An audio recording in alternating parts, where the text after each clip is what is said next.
Bienvenue dans l'émission Saveurs divines. Cette bonne nouvelle du royaume sera prêchée dans le monde entier pour servir de témoignage à toutes les nations. Alors viendra la fin. Ce pain céleste vous est présenté par Immaculée Niraneza.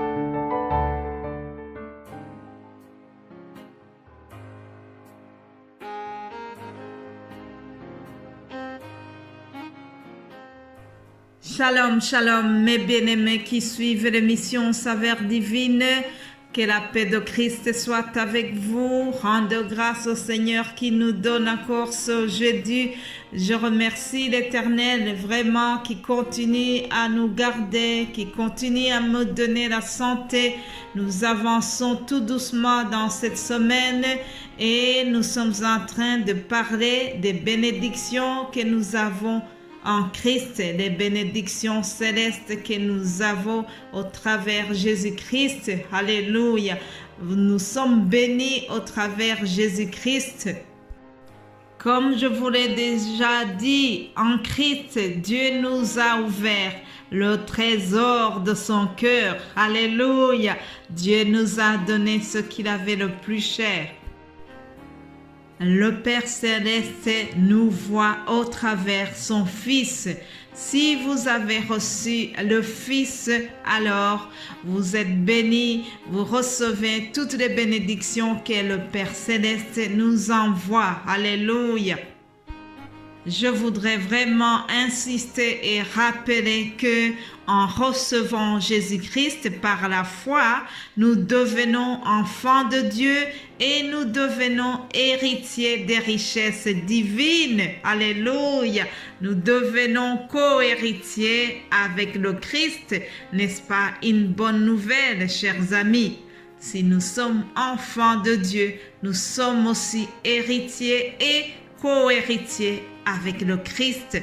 Il est vrai que nous sommes souvent attirés par les richesses matérielles, les choses, les bénédictions qui sont visibles, qui sont palpables, c'est-à-dire les maisons, les voitures, le fait d'avoir obtenu un visa pour aller dans un pays riche, le fait d'avoir beaucoup de biens matériels. C'est ça que les gens ont tendance à trouver cela comme les principales bénédictions, mais ce n'est pas correct, chers amis.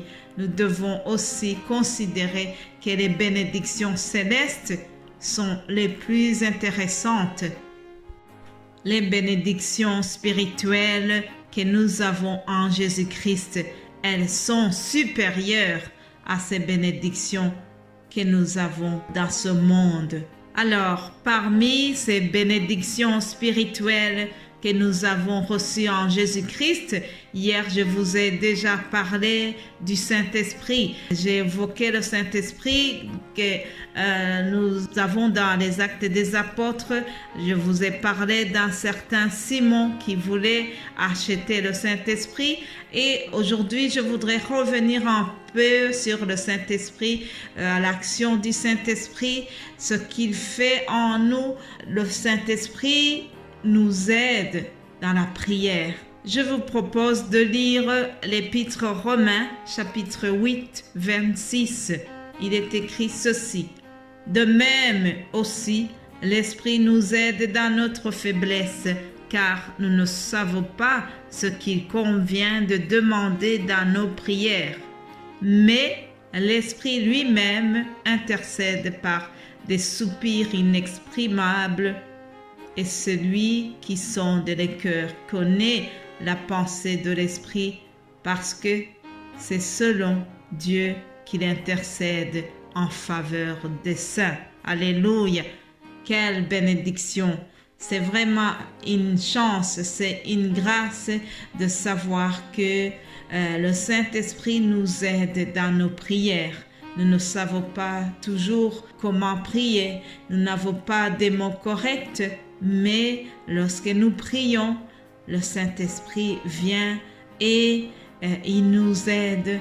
C'est lui qui nous facilite pour parler au Père Céleste, pour parler à Jésus. Ah, ça, c'est vraiment une bénédiction spirituelle. Le fait d'avoir le Saint-Esprit qui nous assiste dans nos prières, ça, c'est aussi une bénédiction spirituelle venant du Père Céleste. Alléluia.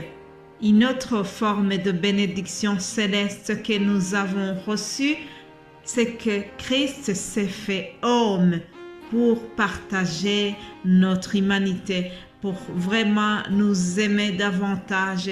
Christ a laissé sa gloire et il est venu dans ce monde et il a porté le corps humain pour pouvoir nous aider davantage, pour pouvoir nous rapprocher de Dieu. Alléluia. Lisons Colossiens chapitre 2, verset 9, je lis ceci. Car en lui habite corporellement toute la plénitude de la divinité. Vous avez tout pleinement en lui, qui est le chef de toute domination et de toute autorité. Alléluia. Mes bien-aimés de Dieu, la parole vient de nous signaler que nous avons tout pleinement en Christ.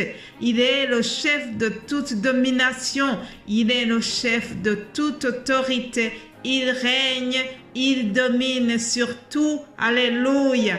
Jésus-Christ s'est fait homme. La parole a été faite chair. Elle a habité parmi nous pleinement de grâce.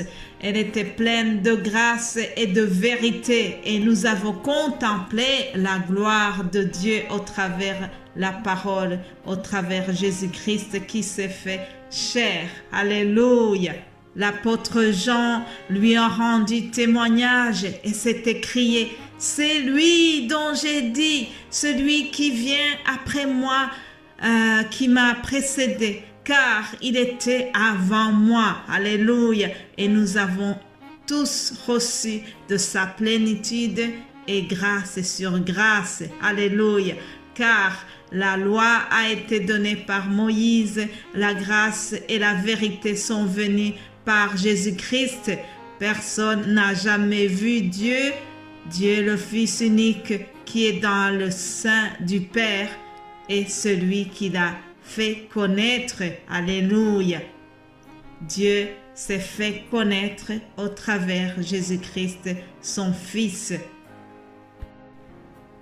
Et je voudrais terminer par cette autre bénédiction qui n'est pas la moindre, c'est que Jésus-Christ a effacé l'acte de condamnation qui subsistait sur nous. Alléluia. Il a effacé cet acte de condamnation et nous a rendus innocents. Alléluia.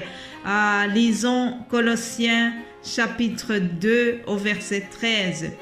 Vous qui étiez morts par vos offenses et par l'incirconcision de votre chair, il vous a rendus à la vie avec lui en nous faisant grâce pour toutes nos offenses.